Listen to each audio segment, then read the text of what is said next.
نہیں، اور آگے انسان کی شکل میں درندے کھڑے ہوئے ہیں۔ جب سارے جان نثار شہید ہو گئے، تھوڑا سا سنا بھی دیتا ہوں، جب سارے جان نثار شہید ہو گئے تو پیچھے اہل البیت رہ گئے۔ اہل البیت، سب سے پہلے شہید کا نام بتاتا ہوں، مسلم بن اوسج، جو امام صاحب کے، امام علی مقام کے قافلے میں جو پہلے شہید ہیں، مسلم بن اوسج۔ اور ان کی طرف سے جو دو پہلے قتل ہوئے، سالم اور یسار، اور ان کو قتل کرنے والے تھے عبید اللہ بن عمیر الکلبی۔ ایک ابن زیاد کا غلام تھا، ایک ربیعہ بن زیاد کا غلام تھا۔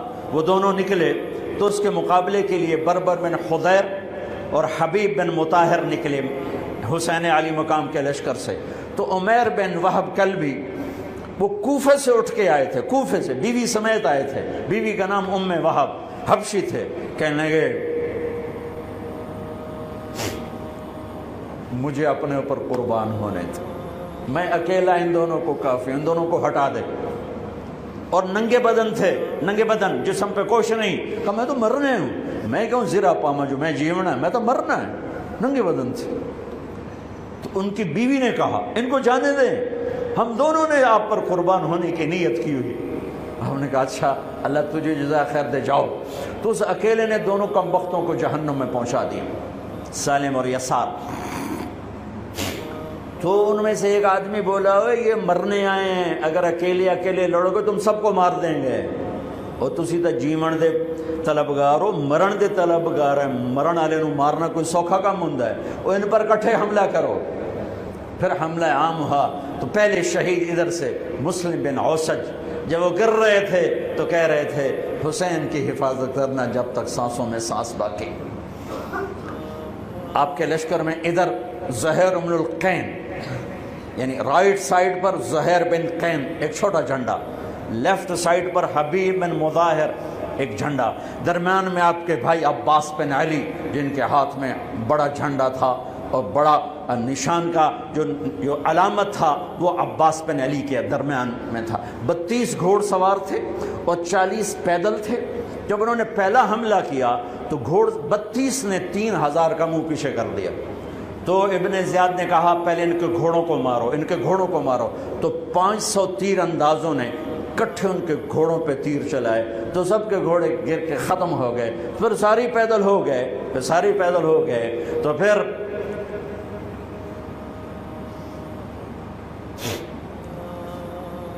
میں اٹک جاتا ہوں، اس لیے پھر میں آخر میں بیچ میں زہیر کی شہادت سنا دوں۔ زہیر بن القین، جب نماز کا وقت آیا، ظہر کا وقت داخل ہوا تو آپ نے اشارہ کیا زہیر یہ شمر سے کہو نماز پڑھنے دے۔ ہاں، اگر 1439 سال میں نماز کی معافی ہوتی تو اہل کربلا کو ہوتی، لیکن حسین نے سجدے میں سر رکھ کے بتلایا کہ نماز نہیں چھوٹ سکتی، سر کٹ سکتے ہیں۔ تو انہوں نے آگے ہو کر کہا کہ بھائی نماز کے لیے جنگ روکو۔ تو کوفی لشکر کا ایک سردار تھا حسین بن نمیر، اس نے کہا تمہاری تو نماز قبول ہی نہیں ہوتی۔ تو انہوں نے کہا لعنت تجھ پر، تیری نسلوں پر، جس گھر کی تو فعل نماز ملی انہی کی نہیں ہوتی اور تمہاری ہوتی ہے۔ تو واپس آ کر کہنے لگا کہ وہ نماز کی اجازت نہیں دے رہے۔ فرمایا نماز تو نہیں چھوٹے گی نا، یہ فیصل آباد والوں کو نہیں، 7 بر اعظم کے ایمان والوں کو پیغام ہے کہ زیر خنجر بھی یہ پیغام سنایا ہم نے، نماز نہیں چھوٹ سکتی، نماز نہیں چھوٹ سکتی۔ اللہ کی قسم کوئی مسئلہ نہیں تھا اگر یہ چھوڑ دیتے۔ جنگ سے پہلے آنکھ لگ گئی، آنکھ کھلی تو ہنس پڑے۔ بہن نے پوچھا ایک ایڑا ہاسے دا ویلا ہے، موت سر تے کھلوتی ہے۔ فرمایا بہن ابھی اللہ کے نبی کو خواب میں دیکھا ہے، کہہ رہے ہیں بیٹا میں لینے کے لیے آ چکا ہوں، موجوں ہو گئی، لینے کے لیے آ چکا ہوں۔ چھوڑ دیتے تو پھر گلستان کالونی والوں کو بھی گنجائش مل جاتی، چھٹی جا سکتی ہے۔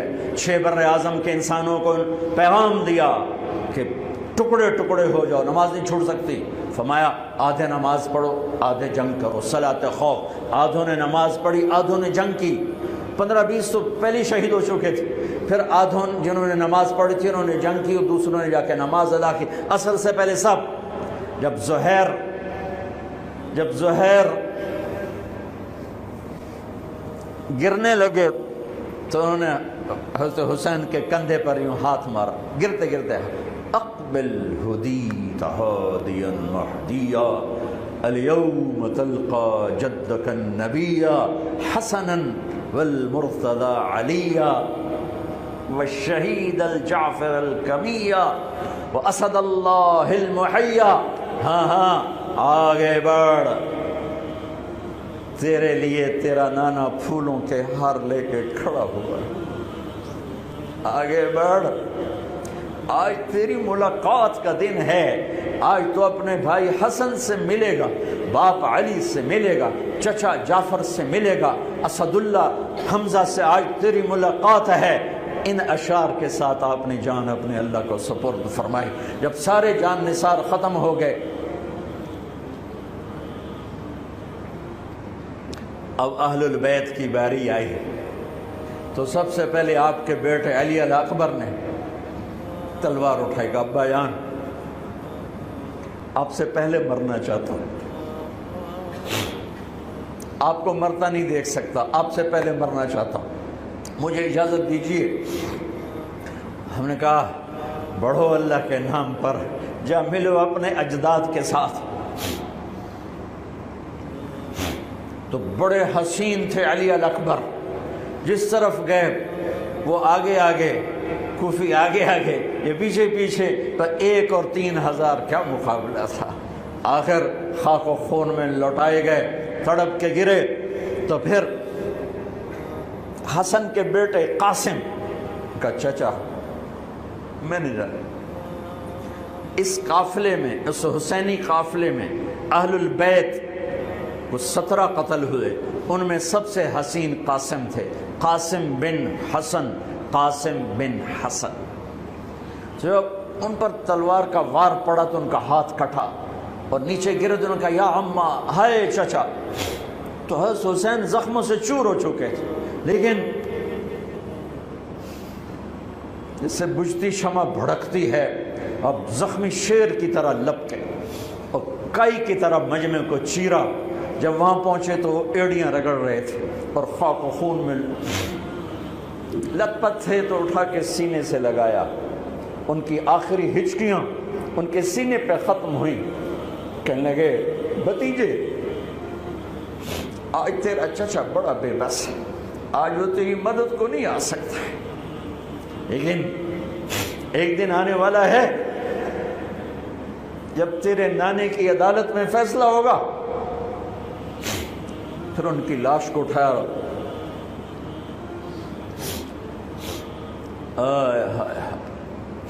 عبداللہ بن حسن، ابو بکر بن حسن، قاسم بن حسن، علی بن حسین لاشیں پڑے ہوئے ہیں۔ عبداللہ بن عقیل، عبد الرحمن بن عقیل، علی کے بھائی لاشیں پڑے ہوئے ہیں۔ اپنے بھائی عباس بن علی، محمد بن علی، عبداللہ بن علی، عثمان بن علی، ابو بکر بن علی اور حسین بن علی، 5 بھائی پہلے لاشیں پڑے ہوئے ہیں۔ اون بن عبداللہ بن جعفر، محمد بن عبداللہ بن جعفر، عبد الرحمن بن مسلم بن عقیل، جعفر بن مسلم بن عقیل، عبداللہ بن مسلم بن عقیل، عبداللہ بن ابو سعید بن عقیل، یہ سب اہل البیت ہیں جن کے لاشوں کے انبار ہیں۔ اور آخر میں ایک بچہ 2 سال کا عبداللہ، آپ کو خواب و خیال بھی نہیں تھا کہ اس بچے پر بھی کوئی اس طرح کا ظلم و ستم ڈھائے گا، تو آپ جب اکیلے رہ گئے تو آپ نے کہا عبداللہ کو بھیجو۔ آخری ملاقات بیٹے سے، تو اس کو سینے سے لگایا، چوم کے یہاں بٹھایا، ابھی تقدیر کا کچھ امتحان باقی تھا۔ 2 سال کا بچہ، شامی لشکر سے بنو اسد کا ایک بنو ابن الموقد، اس نے تیر جو چلایا خطا بھی جا سکتا تھا، یہاں آ کے لگا اور پار ہو گیا۔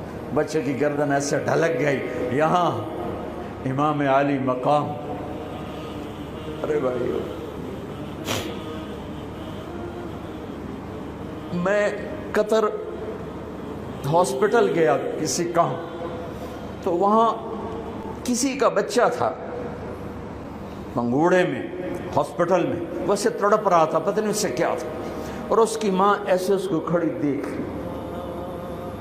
یہ منظر میں آج تک نہیں بھولا، اس ماں کے چہرہ، صرف اس کی آنکھیں نہیں رو رہی تھی، مجھے اس کا سارا وجود روتا ہوا دکھائی دیا۔ اس بچے کے اوپر ڈاکٹر کھڑے ہوئے ہیں، اچھا نہیں کیا، مجھے نہیں پتا اس کو کیا تھا، وہ ایسے ایسے بے قرار ہو کے تڑپ رہا تھا۔ یہ 2001 کا واقعہ ہے، 16 برس گزر چکے ہیں، میں واقعہ نہیں بھول سکا ہوں۔ اس باپ کو سوچو جس کے سامنے 2 سال کے بچے کے گردن کے تیر پار ہو گیا ہو، اور پھر وہ خون، یہاں بچے کا خون دونوں ہاتھوں میں لیا اور یوں آسمان کی طرف بلند کر کے کہا، میرے رب، بس تو راضی ہو جا، تو راضی ہے تو کم ہی بڑھ گئے۔ یہ پیغام ہے فیصل آباد کے تاجروں کو، پورے ملک کے تاجروں کو، پوری دنیا کے اہل ایمان کو، کہ اللہ کو پانے کے لیے ہر سودا قبول ہے، قبول ہے۔ ہاں، پھر کھڑے ہو گئے کہ چل بچہ تو چل، تیرا پیو بھی آ رہا ہے۔ اب آپ کو شہید کرنا کوئی مسئلہ نہیں تھا، زخموں سے چور تھے، لیکن ہر کوئی ڈرتا تھا بھئی میں نہ مارا۔ تو شمر آیا بدبخت، کیوں نہیں قتل کرتے ہو؟ تو ابو زرع بن شریک تمیمی نے پہلا وار سیدھا کیا، جو یہاں لگا، شانے پر لگا، تو اس سے آپ ڈولے، تو سنان بن انس نے سینے پر نیزہ مارا، اس سے آپ گرے، تو شمر نے کہا سر کاٹو، تو خولہ بن یزید آگے بڑھا، پھر ڈر کے پیچھے ہٹ گیا، تو سنان بن انس نے اس کو گالی نکال کر پیچھے دھکا دیا، اور اس امت کا بدبخت ترین انسان جس نے میرے نبی کے نواسے کی وہ گردن کاٹی جس پر میرے نبی کے بوسے تھے، گردن کاٹ کے سر اوپر چڑھا دیا۔ پھر خیموں کی طرف بڑھے، تو اللہ کو زندگی مقصود تھی، آل رسول کی نسل چلنی تھی، تو علی بن الحسین بیمار تھے، جن کو زین العابدین، اب ابھی میں ان کا قصہ سنایا، اس پر شمر کی تلوار رک گئی کہ چلو بیمار ہے چھوڑ دیا جائے، بیمار ہے چھوڑ دیا جائے۔ تو خواتین، بچے، حضرت علی کی بیٹیاں فاطمہ بنت علی، زینب بنت علی، حضرت حسین کی بیٹی سکینہ بنت حسین، اور آپ کی بیگم رباب، آپ کو بیویوں میں سب سے محبوب بیوی تھی رباب۔ آپ فرمایا کرتے تھے جب رباب میکے چلی جاتی ہے تو میری تو نیند ہی اڑ جاتی ہے، اتنا ان سے پیار تھا، وہ بھی ساتھ تھی۔ ان سب کو ان کے کانوں کی بالیاں کھینچ کے اتار دی۔ پھر ابن سعد نے کہا 10 گھوڑ سوار آؤ، انہوں حسین کے جسم پہ گھوڑے دوڑا دیے، ادھر سے ادھر سے ادھر سے۔ جب قافلے کو گھسیٹ کے باہر لائے، لے جانے لگے، تو حضرت زینب نے دیکھا 72 سر نیزوں پہ چڑھے ہوئے تھے، سب سے معصوم سر عبداللہ بن حسین، وہ بھی نیزے پہ چڑھا ہوا تھا۔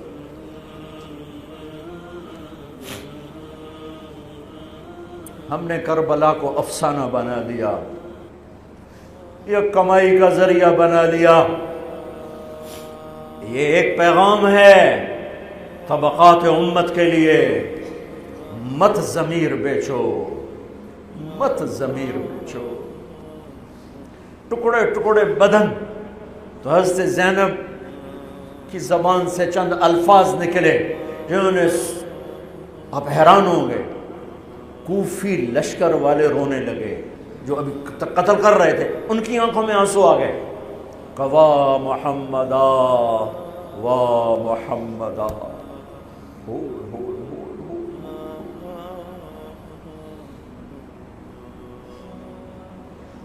اے محمد مصطفیٰ، اے محمد مصطفیٰ، ھذا حسین بالعراء مزمل الدماء مقطع الاعضاء، وا محمدا وا محمدا، اے محمد مصطفیٰ، اے محمد مصطفیٰ، بناتک السبایا ذریتک مقتلہ تصفی علیہا الریاح۔ آج حسین کی بارات ہے محمد مصطفیٰ، آج تیرے نواسے کی بارات ہے، آج اس نے اپنی بوٹیوں کا ہار گلے میں ڈالا ہے، اپنے خون کے قطروں سے بنا ہوا لباس پہنا ہے، آج وہ سرخ جوڑے میں بڑا حسین نظر آ رہا، آج وہ سرخ جوڑے میں بہت پیارا لگ رہا، اس کا جسم بکھرا ہوا ہے، اس کی بوٹیاں بکھر گئیں، اس کے بدن کے ٹکڑے ٹکڑے ہو گئے، آج اس کا لاشا پڑا ہے۔ یا ہے محمد مصطفیٰ، آج آپ کی بیٹیاں قید میں ہیں، آپ کی اولاد ذبح ہو چکی ہے، ان پر کفن ڈالنے کی اجازت نہیں دی تھی ان بدبختوں نے، تو تصفی علیہ الریاح، کوفے والوں نے کفن بھی نہیں دینے دیا، تو ہم ہوا نے مٹی اڑا کر آپ کی اولاد کو مٹی کا کفن پہنا دیا ہے۔ ہاں، یہ کٹا ہوا سر پھر صرف حسین کا ابن زیاد کے سامنے پیش کیا گیا، تو اس نے منہ پہ چھڑی ماری، پھر چھڑی ماری، پھر کہنے لگا میں نے ایسا حسن نہیں دیکھا کہ مر کے بھی چہرہ مسکراتا چمکتا ہو۔ تو حضرت انس نے کھڑے ہو کر کہا او ظالم، یہ چھڑی یہاں سے ہٹا، نہ کر، میں نے ان ہونٹوں پہ اللہ کے نبی کے ہونٹوں کو لگتے دیکھا ہوا ہے، نہ کر۔ کہنے لگا تو بوڑھا نہ ہوتا تو میں تیری گردن اڑا دیتا، تیری عقل خراب ہو گئی ہے، تو میں میری نہیں، تیری عقل بگڑی ہے، آنے والے دن تو دیکھے گا تیرے ساتھ کیا ہوگا۔ پھر یہی سر یزید کے سامنے رکھا گیا، اس نے منہ پہ چھڑی ماری تو زید ابن ارقم کھڑے ہو گئے، کہنے لگے نہ کر، میں نے ان ہونٹوں پہ نبی کے ہونٹوں کو لگتے دیکھا ہوا۔ میرے بھائیو، نماز کا وقت قریب ہو گیا، بلکہ میں نے زیادہ وقت لے لیا ہے، میں کسی کی تفصیل تو زندگی بھر کبھی نہیں سنا سکا، اشارے کر دیتا ہوں، پڑھو اس کو، پڑھو، خود پڑھو، پیغام لو، پیغام لو۔ ہے ظلم کا ساتھ نہیں دیا، جھوٹ کا ساتھ نہیں دیا، ذبح ہو گئے نسل سمیت، بچوں سمیت، پوری دنیا کے تجار کو پیغام ہے، جھوٹ سے بچ، خیانت سے بچ، سارے دفتر والوں کو پیغام ہے، رشوت سے بچو، رشوت سے بچو، ظلم و ستم ڈھانے سے بچو، ساری دنیا کے میرے ملک کا ایک ایک طبقہ ضمیر بیچ کے سویا ہوا ہے، جہاں انصاف دینے والے بک جائیں، جہاں جج کے قلم کی قیمت لگے، جہاں جس دیش کے جج کو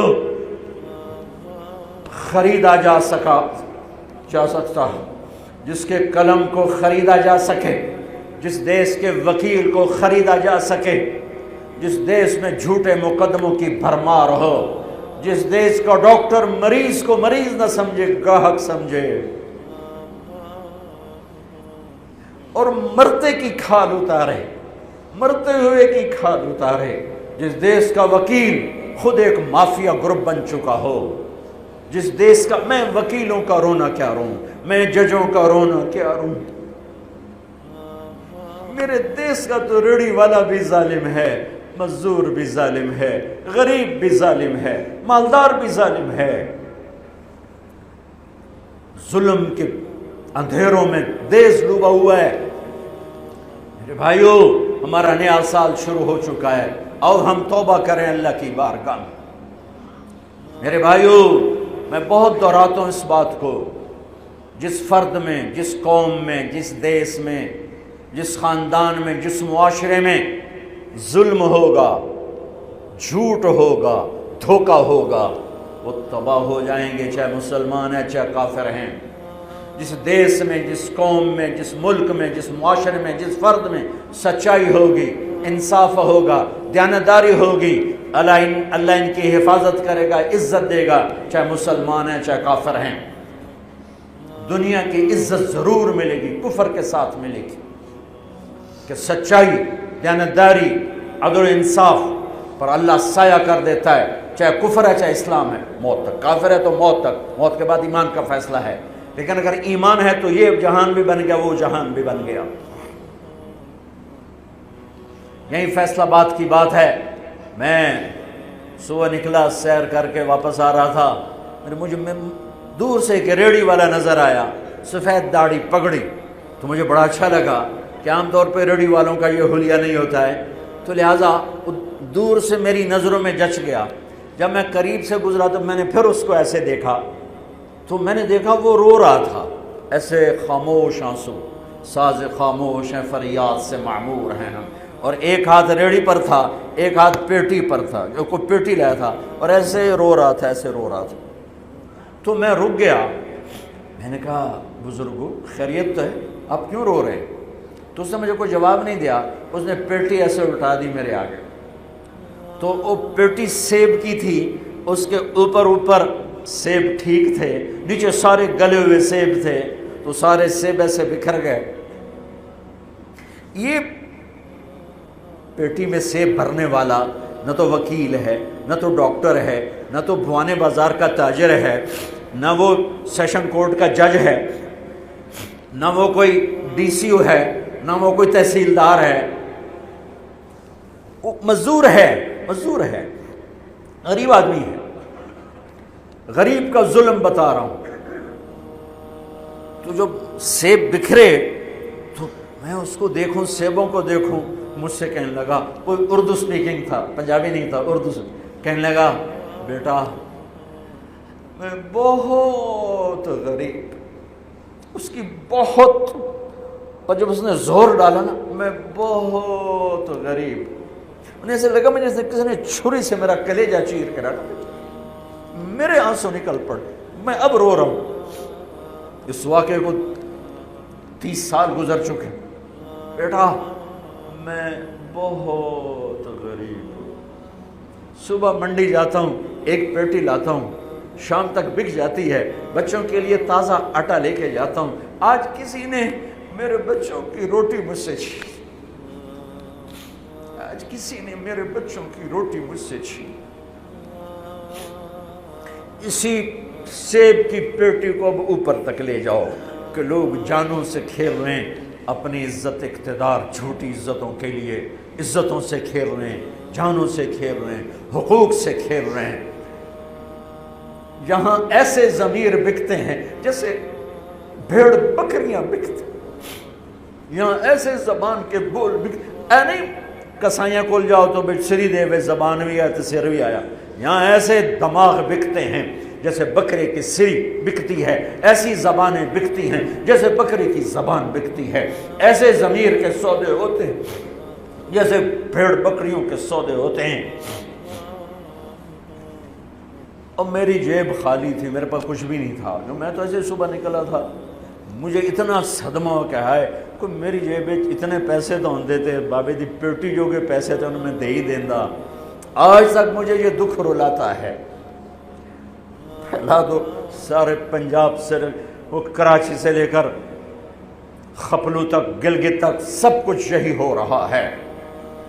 روتے ہیں حسین کو، کھڑے ہوئے ہیں یزید کے ساتھ، روتے ہیں آل رسول کو، کھڑے ہوئے ہیں شمر کے ساتھ، ابن زیاد کے ساتھ۔ ان مگرمچھ کے آنسوؤں کی میرے رب کی بارگاہ میں کیا قیمت ہے؟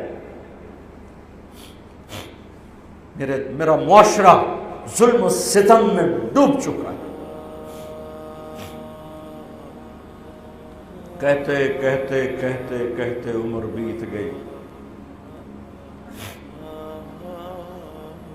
بھائیو جتنے بیٹھے ہو اتنے تو توبہ کریں ہم۔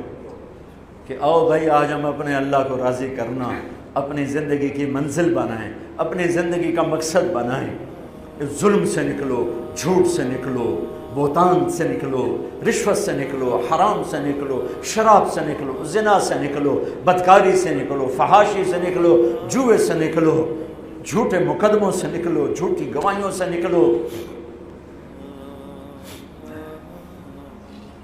قتیبہ بن بکار کی مجلس میں مصر کا بادشاہ واز سنتا تھا، 18 برس آتا رہا، 18 برس، اور ہر سال 1000 دینار 1000 دینار ان کو گفٹ کرتا تھا، 1000 دینار، کوئی 10 کروڑ روپیہ بنتا ہے 1000 دینار۔ 18 سال کے بعد ایک فتوے پہ دستخط مانگے کہ یہاں سائن کر دیں، فتویٰ غلط تھا۔ انہوں نے کہا مولوی نے 18,000 دینار دیتے کیوں نہیں کرے گا؟ انہوں نے فرمایا یہ تو شرعاً خلاف ہے، میں کیسے دستخط کروں؟ وہ کہنے لگا کرنے پڑیں گے۔ کہا میرا ضمیر نہیں تم ایسے خرید سکتے، میں نہیں کروں گا۔ کہنے لگا میرے 18,000 دینار واپس کر۔ 18,000 دینار اربوں روپیہ بن چکا ہے۔ انہوں نے کہا مولوی بھکھا ساڈا کھاوے تے ساڈے اگوں سر چاوے۔ کہنے کے ٹھیک ہے، گھر گئے، 18 تھیلیاں 1000 دینار کی، ان کے رسی بھی گرا بھی نہیں کھولی تھی، گرا پہ سرکاری مہر ہوتی ہے، وہ مہر بھی نہیں ٹوٹی ہوئی تھی، جیسی تھی ویسی لا کر اس کے سامنے رکھ کے کہا تو میرے ایمان دا مل اتنا ہی لایا اے 18,000، نکل جا میری مجلس سے جو کم وقت، تو نے مجھے 18,000 میں خریدنا چاہا، تو نے میرے ایمان کی قیمت یہ لگائی تھی۔ جیسے وہ پڑا تھا اس کے منہ پہ مار دیا۔ بھائیو ایسا اللہ سے ایمان مانگو، ضمیر مانگو جو اللہ پہ تو قربان ہو، لیکن ان سکوں پر نہ بک جائے، ان ٹھیکروں پر نہ بک جائے۔ نیت کرتے ہو سارے؟ توبہ کرتے ہو میرے ساتھ؟ کہو یا اللہ میری توبہ، پھر کہو یا اللہ میری توبہ، پھر کہو یا اللہ میری توبہ۔ کی ہے تو اللہ کے ہاں قبول ہے، چونکہ میرے رب کو توبہ جیسے پسند ہے۔ سبحان اللہ۔ اور میری تمہاری تو عمر ہی کوئی نہیں ہے۔ میرا رب کہتا ہے میرا بندہ اتنے گناہ کر کہ زمین سے اٹھا کر آسمان کی چھت کو لگا دے، یہاں سے اٹھا کر آسمان کی چھت کو لگا دے، پھر صرف ایک دفعہ کہنا یا اللہ معاف کر دو، میں سارے معاف کر دوں۔ ہمارے گناہوں کی تو حیثیت ہے کوئی۔ میں نے مانچسٹر میں بیان کیا، آخر میں ایسے توبہ کروائی تو ایک نوجوان آ گیا، لاہور کا تھا، کہا جی مولانا صاحب یہ گناہ معاف ہو گئے سارے؟ میں نے کہا ہاں۔ یہ توبہ پہ ہو گئے؟ واقعی ہو گئے؟ میں نے کہا بالکل۔ جی میں نے بہت گناہ کیے ہیں، سارے معاف ہو گئے؟ میں نے کہا بالکل ہو۔ جی میں نے بہت کیے ہیں۔ میں نے کہا بیٹا تیری تو عمر ہی کوئی نہیں، تو نے کتنے کیے ہوں گے؟ تو رب کی رحمت کو جانتا نہیں۔ ہمارے بر صغیر کا معاملہ ڈراتے زیادہ ہیں، اتنا اللہ سے ڈرایا کہ اللہ سے جدائی کر دی، اللہ سے ہی بھگا دی۔ ایک دفعہ ایک آدمی کہنے لگا تسی مولویاں ساڈے کولوں ساڈا رب بھی کھو لیا۔ بہت مالدار آدمی تھا۔ تسی مولویاں ساڈے کولوں ساڈا رب بھی کھو لیا، تسی سانو رب کولوں اتنا ڈرایا کہ اسی ہن آنے بھی پتہ نہیں ساڈے نال اس کرنا کی۔ میں نے کہا یار میں تو نہیں ڈرا، تمہیں تو خوشخبری دو بھئی اللہ کے پاس آ جاؤ، اللہ کے پاس آ جاؤ۔ نہ کہیں جہاں میں امان ملی، جو امان ملی تو کہاں ملی، میرے جرم خانہ خراب کو تیرے عفو بندہ نواز۔ اور کوئی راستہ ہے؟ اللہ کو مناؤ، ایک بول پہ مانتا ہے، ایک بول پہ مانتا ہے، ایک آنسو پہ مانتا ہے، پھر ٹوٹ جائے پھر کر لینا، پھر ٹوٹ جائے پھر کر لینا۔ اور یہ تبلیغ کا کام، اس کو سیکھنے کی محنت ہے۔ اللہ ہمت دے تو ٹائم لگانا۔ نیا سال شروع ہو رہا ہے، کسی سے لڑے ہوئے ہو صلح کرو، کسی کا حق مار کے بیٹھے ہو واپس کر دو، نہیں کرنے کی طاقت تو جا کے معافی مانگ لو کہ جب ہوگا میں دے دوں گا، جب ہوگا میں دے دوں گا۔ کسی کے ساتھ بغض ہے دل کو صاف کرو، کسی کا نفرت ہے دل کو صاف کرو۔ کسی سے بائیکاٹ کیا ہوا ابھی جا کے اس سے مل لو، اس سے ملاقات کر لو اور اس سے سینے سے لگا لو کہ نیا سال اس طرح شروع ہو کہ ہمارا دل پوری دنیا کے لوگوں سے صاف ہو۔ تو اللہ تعالیٰ بھی ہمارے گناہوں کو صاف فرمائے گا، معاف فرمائے گا۔ اللہ تعالیٰ ہمیں اور آپ کو عمل کی توفیق بخشے۔ جتنا مجمع آئے ہو، اگر نماز میں سستی ہے تو بھائی آج کے بعد نماز نہیں چھوڑ، ٹھیک ہے نا؟ اور ایک جھوٹ نہیں بولنا، سچ بولنا ہے، ٹھیک ہے؟ کسی کو دھوکہ نہیں دینا، دیانتداری سے کام کرنا ہے۔ یہ چند کام کرنے کے کام بن جائے گا، سنتیں ادا کرو۔